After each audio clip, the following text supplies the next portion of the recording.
تازه او مهم خبر خیبر پښتونخوا کې پوځي عملیات چارواکي وایي 7 سرتیري او 30 وسلوال وژل شوي دي. د افغان نیوز قدرمن لیدونکو ښه راغلاست د نن ورځې تازه او مهم خبر ته. د پاکستان امنیتي چارواکي وایي چې د خیبر پښتونخوا په څو سیمو کې پوځي عملیات کړي چې په نتیجه کې 7 سرتیري او 30 تنه وسلوال وژل شوي دي.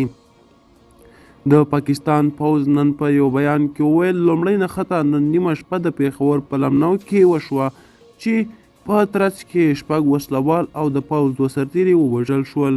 د بیان له مخې دومه جګړه نن په ټانګ سیمه کې د پوځ د عملیاتو پر مهال وشوه چې په نتیجه کې 10 وسلوال ووژل شول او په خیبر دره کې په یو بله نښته کې 7 تنه وسلوال او 15 سرتیري ووژل شول.